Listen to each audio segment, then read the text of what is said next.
Olá a todos, estamos iniciando agora a leitura do capítulo 27, A Cura do Sonho, Seção 1, O Retrato da Crucificação.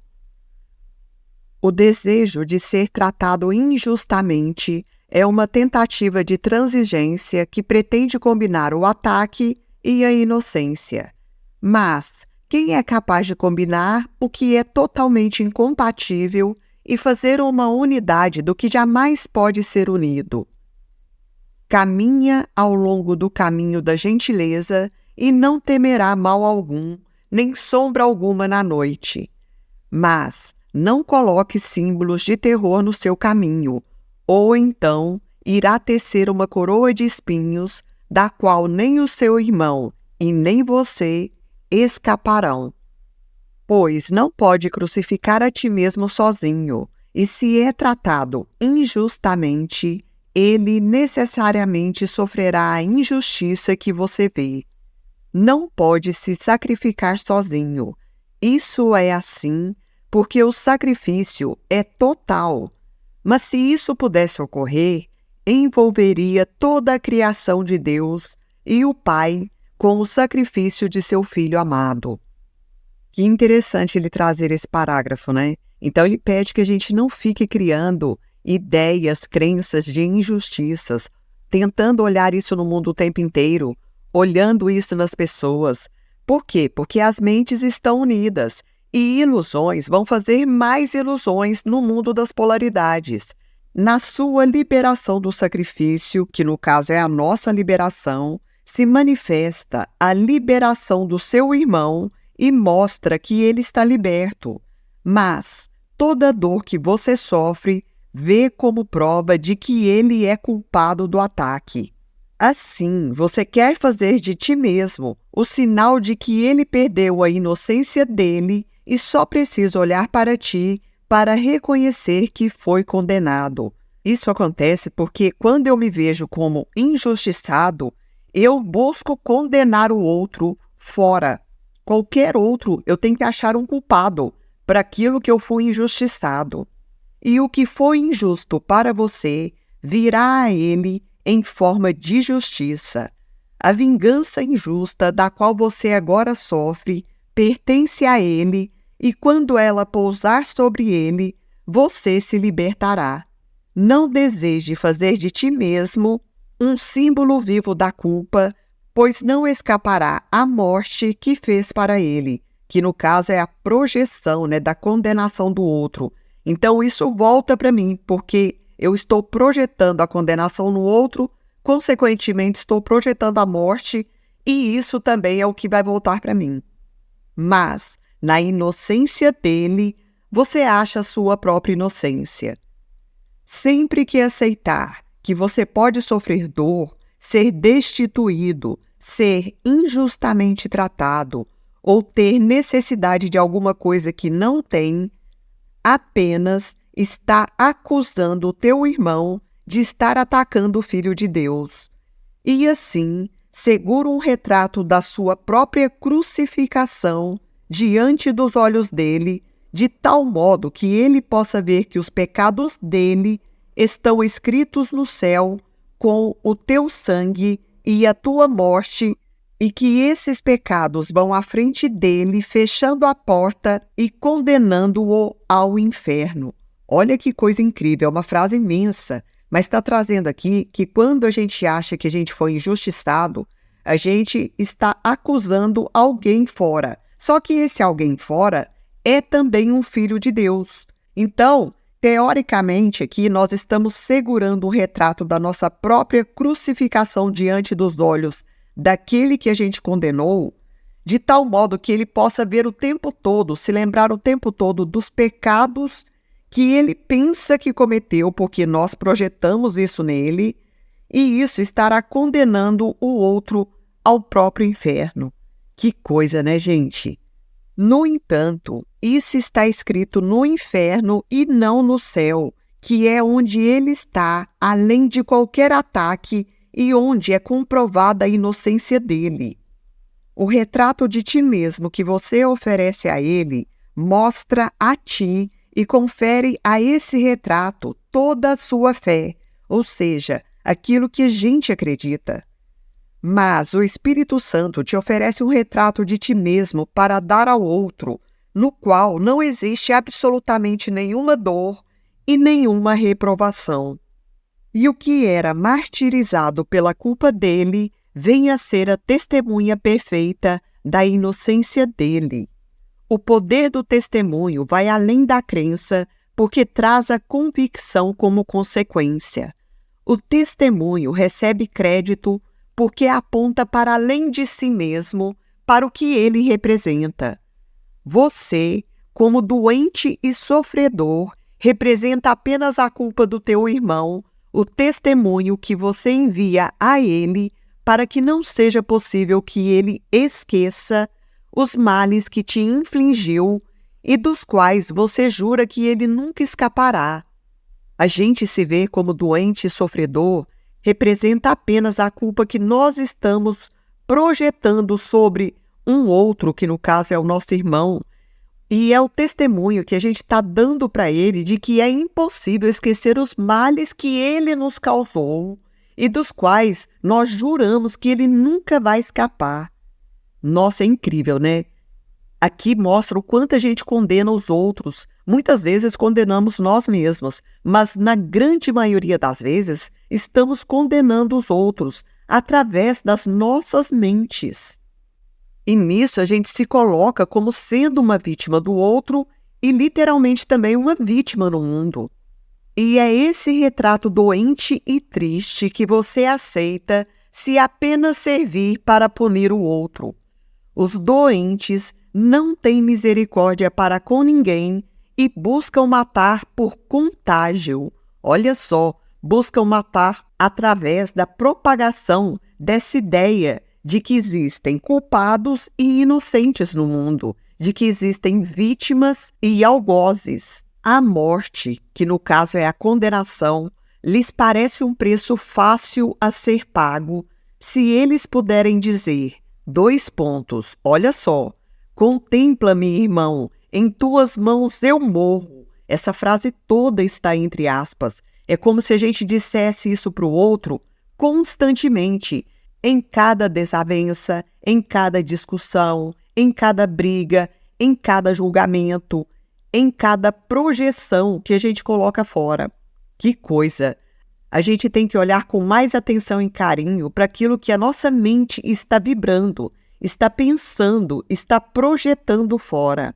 Porque senão fica impossível cortar esse círculo vicioso de doença, de vítima, de condenação, de julgamento, de pecado, de culpa. E dessa forma, fica também difícil a gente se integrar na unicidade. E continua aqui, pois a doença é o testemunho da sua culpa, no caso da culpa do outro, e a morte quer provar que os seus erros não podem deixar de ser pecados. A morte quer provar que os erros do outro não podem deixar de ser pecados. E a gente já sabe que o pecado não existe. Tudo aqui é um erro, é um equívoco, é um engano que a gente projetou fora.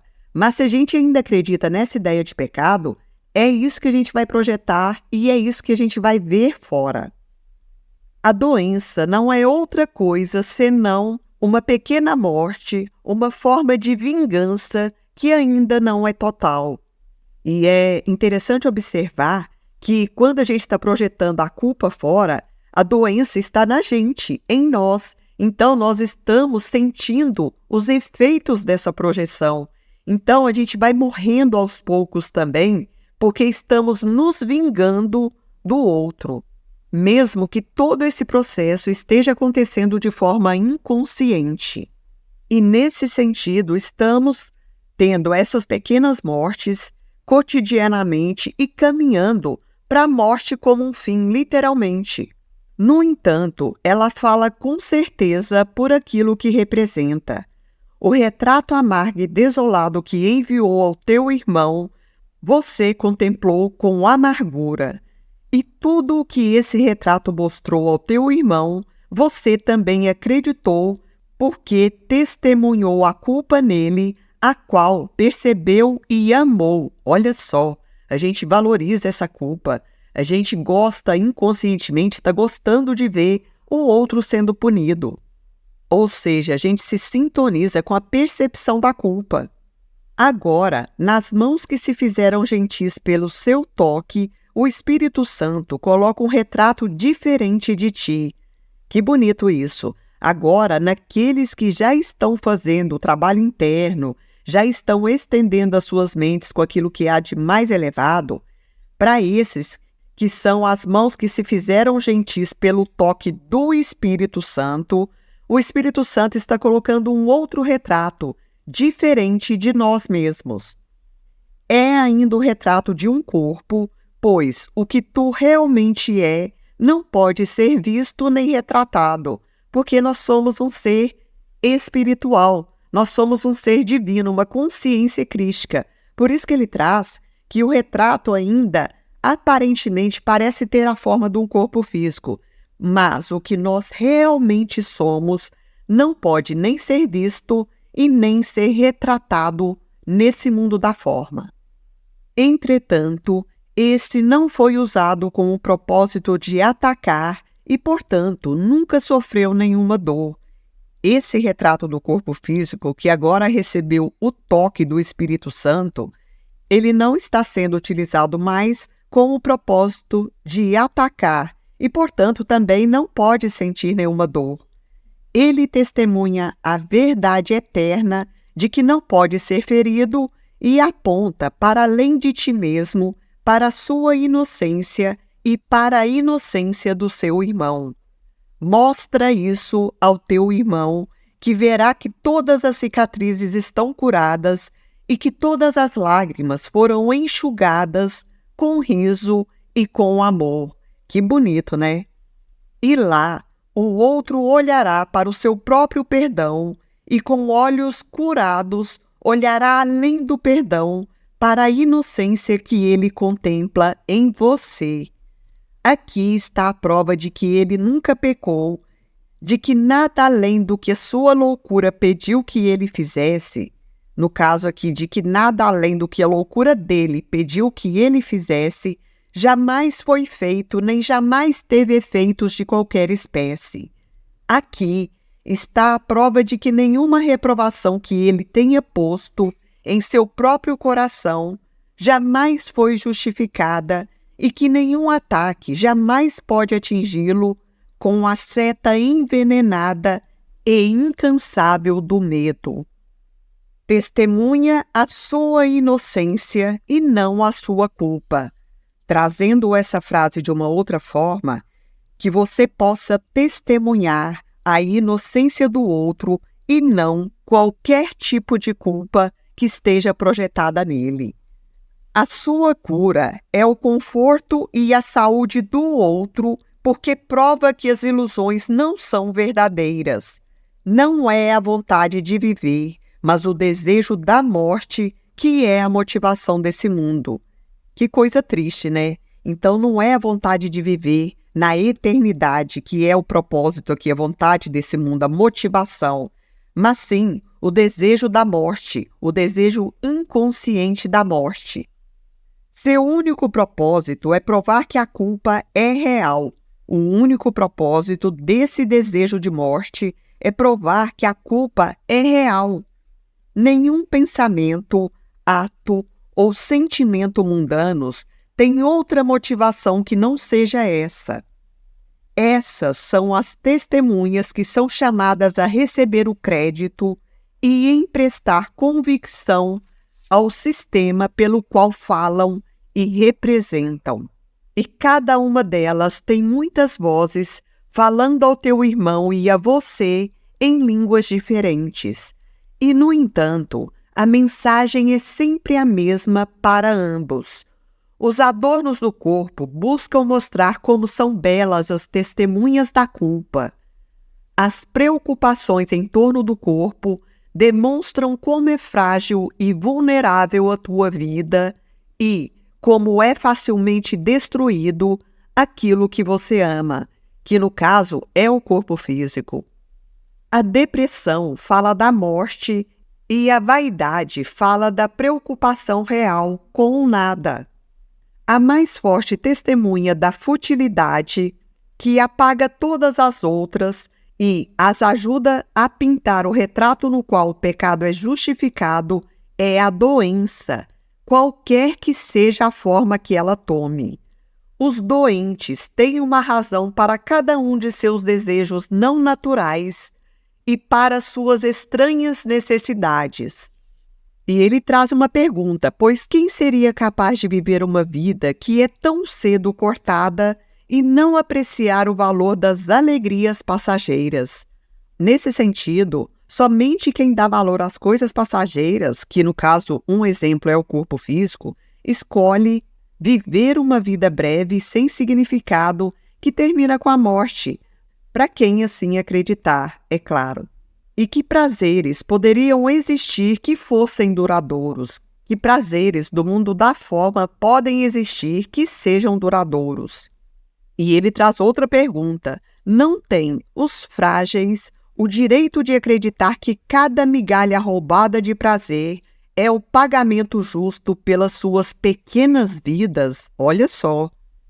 A sua morte irá pagar o preço de todos os prazeres, usufruam eles desses benefícios ou não.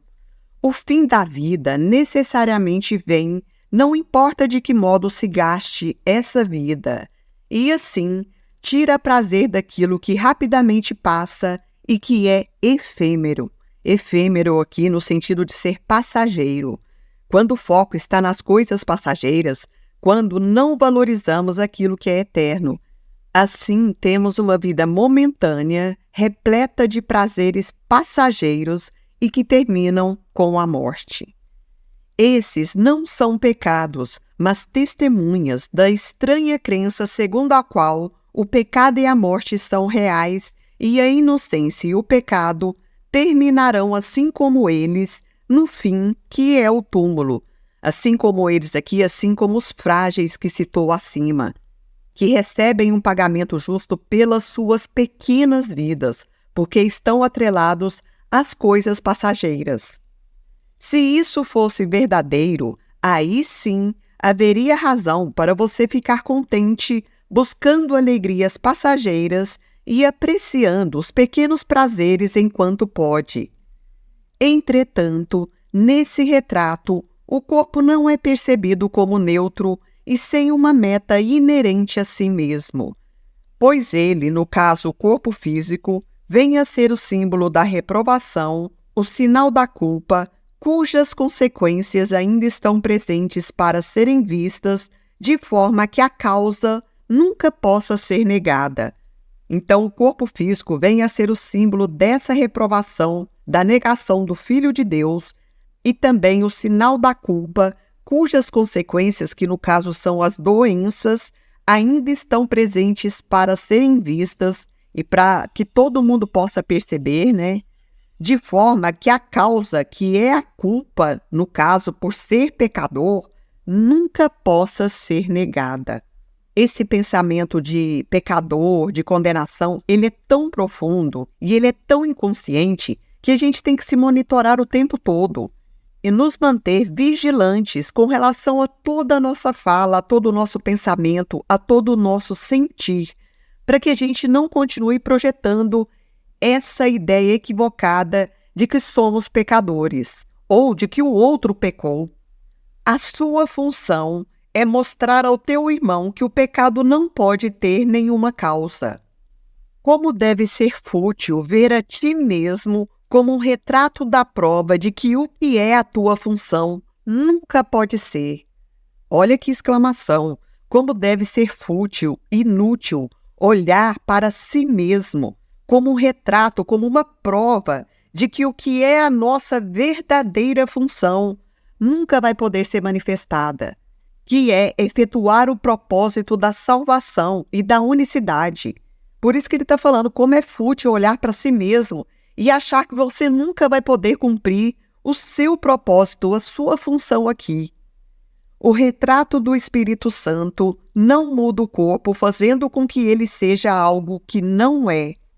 Ele apenas retira do corpo todos os sinais de acusação e de culpabilidade, mas isso acontece através do perdão. Sempre é o perdão a chave de cura de doenças, de crenças, de ilusões, da separação, das ideias de condenação. Tudo isso só pode ser curado através do perdão. E foi por isso que ele falou que o Espírito Santo retira do corpo físico todos os sinais de acusação e de culpabilidade, principalmente as doenças, quando a gente age através do perdão. Retratado como algo sem propósito, o corpo não é visto nem como doente, nem como saudável, nem como bom, nem como mal, porque o corpo não é nada, ele é uma ilusão, ele é uma forma física sim aqui, mas a função dele, o propósito dele é estender a cura, estender a salvação, estender o perdão, estender o amor universal. Não se oferece bases para que ele seja julgado de forma alguma. Ele não tem vida, mas também não está morto. Situa-se à parte de toda a experiência de amor e de medo. Por enquanto, ele ainda nada testemunha, estando o seu propósito em aberto e a mente, mais uma vez, livre para escolher para que ele serve. Mais uma vez reforçando que tudo parte das nossas escolhas, do significado que a gente atribui para as coisas, até mesmo para o corpo físico. Por isso que ele traz aqui, ele ainda nada testemunha, o corpo físico, ele vai projetar aquilo que eu acreditar, estando o seu propósito em aberto e a mente mais uma vez livre para escolher para o que ele serve. E a mente mais uma vez livre para dar significado ao propósito do corpo físico. Agora, ele não está condenado, mas aguarda que um propósito lhe seja dado para que possa cumprir a função que irá receber, a função que o corpo vai receber da mente, de uma crença que eu vou projetar nele. Nesse espaço vazio, do qual foi removida a meta do pecado, o céu está livre para ser lembrado. A paz celestial pode vir e a cura perfeita pode tomar o lugar da morte. O corpo pode vir a ser um sinal de vida, uma promessa de redenção e um sopro de imortalidade para aqueles que ficaram doentes por respirar o odor fétido da morte. Permite que ele, no caso o corpo físico, tenha a cura como seu propósito. Então, o corpo enviará adiante a mensagem que recebeu e, através da sua saúde e beleza, proclamará a verdade e o valor que representa. A mensagem que o corpo físico recebe quando o propósito projetado nele é o propósito da salvação, quando a nossa mente projeta essa informação no corpo. Permite que ele receba o poder de representar uma vida sem fim, isto é, uma vida eterna, para sempre inatacada. E para o seu irmão, permite que a mensagem do corpo seja a seguinte: 2 pontos. Contempla-me, irmão, em tuas mãos eu vivo. Olha que lindo! Uma reconfiguração das nossas crenças, uma mudança consciencial, porque a mensagem anterior que estávamos enviando para o outro era a seguinte: contempla-me, irmão, em tuas mãos eu morro. Agora, a mensagem é completamente oposta. Contempla-me, irmão, em tuas mãos eu vivo. Que bonito, né? O modo simples para deixar que isso seja realizado é apenas este: 2 pontos. Prestem atenção. Não permitir que o corpo tenha nenhum propósito vindo do passado, que era quando você tinha certeza de saber que o seu propósito era estimular a culpa. Não permitir que o propósito do corpo físico esteja atrelado ao passado, que era quando a gente tinha certeza, quando a gente acreditava que a culpa era real, que o pecado era real. Pois isso afirma com insistência que o seu retrato aleijado seja um sinal duradouro daquilo que ele representa. Porque pensar dessa forma afirma com insistência que o nosso retrato aleijado, que no caso é o corpo físico, seja um sinal duradouro daquilo que ele está representando, que no caso é a culpa de um acontecimento do passado. Isso não deixa espaço no qual uma perspectiva diferente, um outro propósito possa ser dado a ele.